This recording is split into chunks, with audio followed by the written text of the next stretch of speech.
दिवस के मौके पर प्रधानमंत्री नरेंद्र मोदी ने आतंकवाद के मुद्दे पर पाकिस्तान को घेरा। उन्होंने साफ शब्दों में कहा कि अगर आतंकी और आतंकियों के आका नहीं सुधरे तो भारतीय सेना के जवान उनका नामो निशान मिटा देंगे। पीएम ने कहा कि 1999 में भारत ने शांति की हर कोशिश की थी, लेकिन पाकिस्तान के अविश्वास की वजह से कारगिल युद्ध हुआ, जिसका भारतीय सेना के जवानों ने मुंहतोड़ जवाब दिया।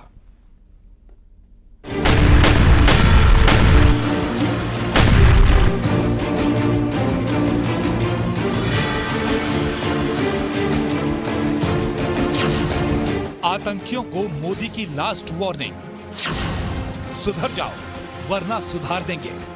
के इन सरपरस्तों को कहना चाहता हूं कि उनके नापाक मंसूबे कभी कामयाब नहीं होंगे। आतंकवाद पर पाकिस्तान को दो टूक जवाब। आतंकवाद को हमारे जाबाज पूरी ताकत से कुचलेंगे। लद्दाख और जम्मू कश्मीर में आतंक का होगा खात्मा। लद्दाख हो या फिर जम्मू कश्मीर, विकास के सामने आ रही हर चुनौती को भारत परास्त करके ही रहेगा। कारगिल विजय दिवस के मौके पर प्रधानमंत्री नरेंद्र मोदी कारगिल वॉर मेमोरियल पहुंचे। वहां उन्होंने कारगिल युद्ध में शहीद हुए जवानों को श्रद्धांजलि दी और जवानों के परिजनों से मुलाकात भी की। इसके साथ ही उन्होंने कारगिल वॉर मेमोरियल से आतंकी और आतंक के आकाओं को आड़े हाथों लिया और कहा कि भारत में उनके नापाक मंसूबे कभी कामयाब नहीं होंगे। जगह से बोल रहा हूं, जहां आतंक के आकाओं को मेरी आवाज सीधे सुनाई पड़ रही है, मैं आतंकवाद के इन सरपरस्तों को कहना चाहता हूं कि उनके नापाक मंसूबे कभी कामयाब नहीं होंगे। भारत उस समय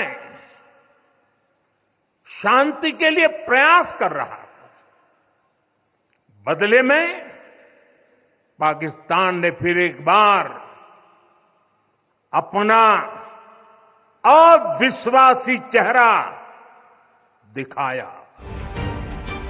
पीएम ने कहा कि पाकिस्तान ने अपने इतिहास से कुछ नहीं सीखा और वो हमेशा प्रॉक्सी वॉर के जरिए चर्चा में बना रहना चाहता है। पाकिस्तान ने अतीत में जितने भी दुष्प्रयास किए,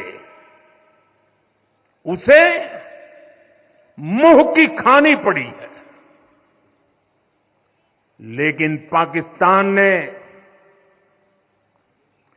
अपने इतिहास से कुछ नहीं सीखा है। वो आतंकवाद के सहारे, प्रॉक्सी वॉर के सहारे अपने आप को प्रासंगिक बनाए रखने का प्रयास कर रहा है।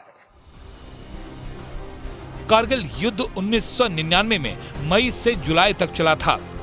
3 मई 1999 को पाकिस्तान के घुसपैठ की खबर मिली थी। 5 मई को घुसपैठियों के साथ सेना का एनकाउंटर हुआ था। इसके बाद 10 मई को ऑपरेशन विजय की शुरुआत हुई और फिर 26 जुलाई को भारतीय सेना का ऑपरेशन पूरा हुआ। कारगिल युद्ध में 527 जवान शहीद हुए थे और 1363 जवान घायल हुए थे। कारगिल वॉर मेमोरियल से जिस तरह से प्रधानमंत्री ने आतंक के आकाओं को चुनौती दी है, उसकी चर्चा हर तरफ हो रही है। 1999 में भी युद्ध के दौरान प्रधानमंत्री नरेंद्र मोदी कारगिल गए थे। तब ना तो वो पीएम थे और ना ही सीएम थे, लेकिन फिर भी वो फायरिंग और बमबारी के बीच जवानों का हौसला बढ़ाने के लिए कारगिल गए थे। उस समय का उनका एक ऑडियो क्लिप भी सामने आया है, जिसमें जवानों से बातचीत का जिक्र है।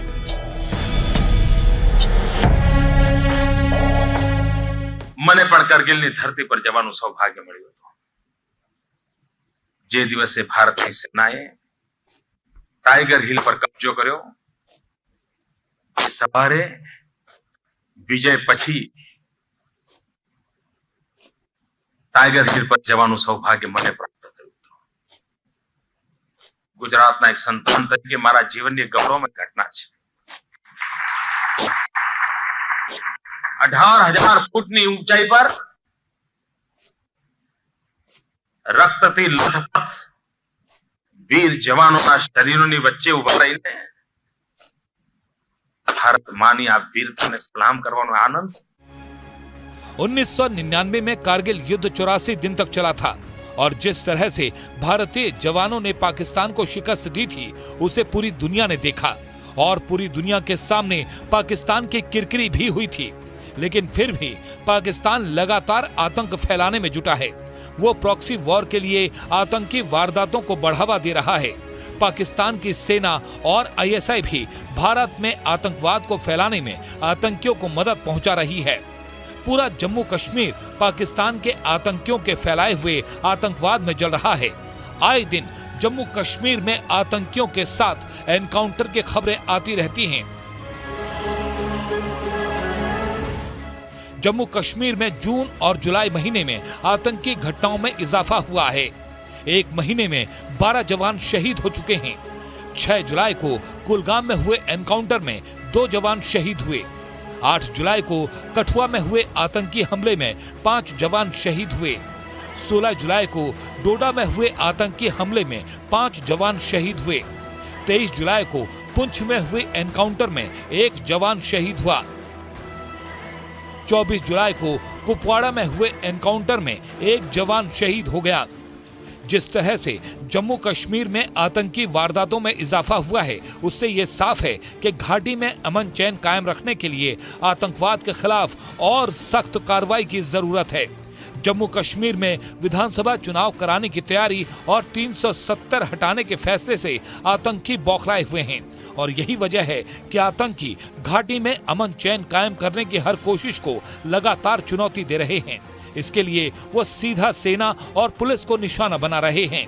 लेकिन हमारे जवान आतंकियों को उन्हीं की भाषा में जवाब दे रहे हैं और कारगिल विजय दिवस हमें सेना की उसी जांबाजी की याद दिलाता है.